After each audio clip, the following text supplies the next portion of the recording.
Nós cumprimentamos a todos com a paz do Senhor Jesus.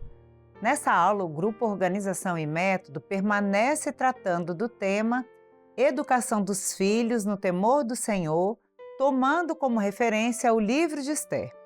E o tema da aula é Mardoqueu, Esther e a família. O texto que nos acompanha se encontra em Esther 2:7. Este criara a Hadassa, que é Esther, filha do seu tio, porque não tinha pai nem mãe, e era moça bela de aparência e formosa à vista. E morrendo seu pai e sua mãe, Mardoqueu a tomara por sua filha. Irmãos, quem era Mardoqueu? Judeu da tribo de Benjamim, que retornou para Jerusalém com Neemias depois do exílio para a Babilônia, e ainda que vivia na fortaleza de Suzã. Mardoqueu e Esther eram uma família com muitos desafios, mas com compromisso mútuo. Ele era um primo mais velho que criou Esther como filha, porque ela não tinha nem pai nem mãe. E Mardoqueu, como pai, acompanhava diariamente a Esther. Buscava conhecer suas demandas e lhes dava orientações objetivas. Já Esther, como filha, agia em obediência e atenção às demandas de Mardoqueu. Cada um sabia da importância das suas diferentes funções e se comprometiam um com o outro. Ninguém exercia mais influência na vida de Esther do que seu pai adotivo. E ninguém atraía maior preocupação na vida de Mardoqueu do que sua filha. Essa foi uma característica da família daquela geração. Irmãos, quais as características da geração atual?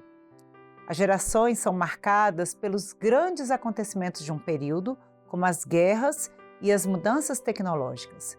Estudos indicam que podemos falar hoje de 6 gerações. Vamos pensar juntos e ver se vocês também se reconhecem nessas gerações. Primeiro, os builders, os nascidos entre 1925 e 1945. Hoje, muitos deles são avós e bisavós. É a geração da minha avó. Eles cresceram com a mãe, trabalhando em casa, com regras rígidas, trabalhando pesado e andando a pé. São aqueles que construíram o mundo após a Primeira Guerra Mundial. Constituíram famílias numerosas cedo, são um grande exemplo para nós. Uma outra geração, os baby boomers, os nascidos entre 1946 e 1964. Muitos de hoje são avós. É a geração dos meus pais.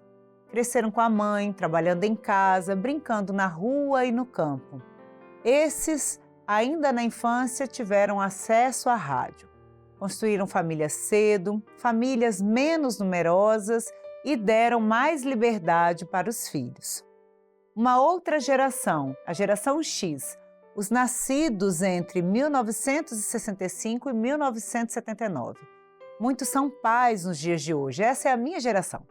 Cresceram com a mãe, com menos tarefas domésticas, tarefas mais facilitadas, brincando mais em casa e com os vizinhos. E já na infância havia acesso a rádio, fitas de áudio, disco, TV, videocassete, telefone. Eles constituem família um pouco mais tarde, buscando ser mais amigos dos filhos. E é comum vê-los como pai e mãe que trabalham fora. Essa é uma geração onde as taxas de divórcio também são maiores do que na geração anterior. Uma outra geração, a geração Y, os que são nascidos entre 1980 e 1994. Muitos hoje são pais. É a geração do meu irmão mais novo. Cresceram com os irmãos, menos tarefas domésticas, brincando em casa, viveram o crescimento da tecnologia digital, com TV de LED, videogame, computadores. E como a geração anterior, construíram família um pouco mais tarde. Também tem um menor número de filhos e maior atenção ao desenvolvimento profissional e à carreira. Uma outra família, a geração Z, os que são nascidos entre 1995 e 2009. São jovens e adultos de hoje, essa é a geração da minha filha. Cresceram com avós, cuidadores, com a escola.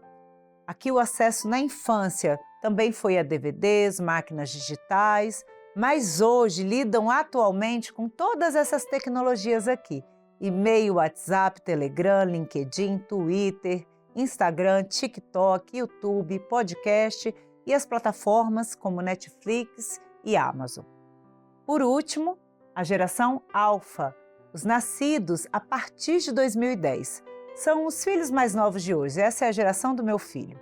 Cresceram também com os avós, com os cuidadores, com a escola e, diferente de todas as gerações anteriores, têm acesso na infância a telas individuais com a internet, como celular, tablet e jogos, e lidam com diferentes aplicativos para estudar, comer, comprar, se transportar e ainda com as plataformas de streaming.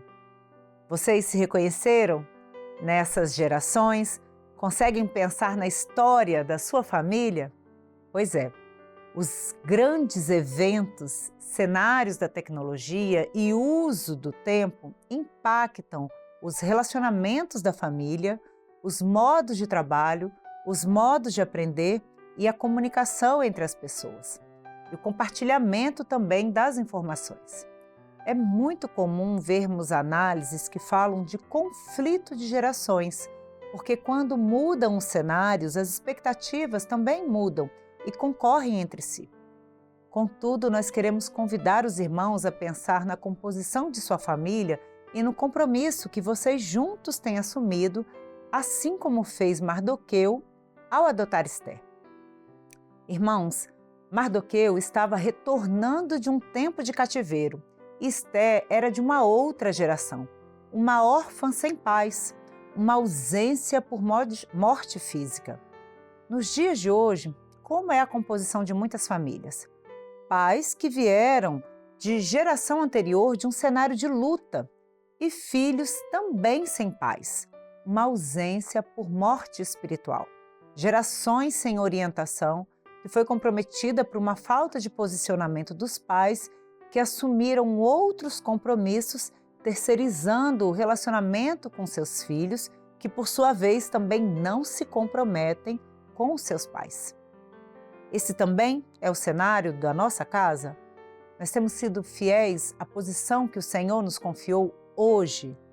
Estamos assumindo o mesmo compromisso que Mardoqueu no acompanhamento do que nossos filhos precisam neste tempo, nessa geração? Como está seu filho? Ele está feliz? Ele precisa de você? E você precisa dele? Temos conversado sobre isso?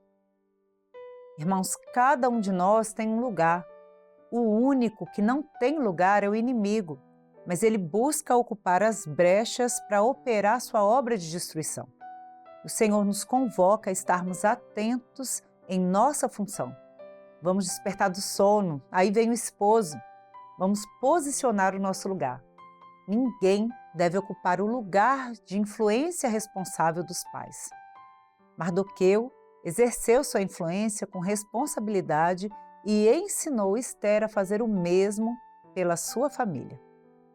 Irmãos, independentemente da composição, do número de membros, da condição social, lute pela sua família. Cremos que uma família unida e comprometida no Senhor consegue discernir os desafios de cada tempo e trabalhar juntos pela vitória da sua casa. Nosso Deus de amor nos sustentará. Irmãos, convidamos ainda a conhecer os livros recentemente publicados pelo Grupo Organização e Método da Igreja Cristã Maranata, com muito carinho para as nossas famílias e a participar das nossas enquetes nas redes sociais para os temas das nossas aulas. Que o Senhor nos abençoe grandemente. A paz do Senhor Jesus.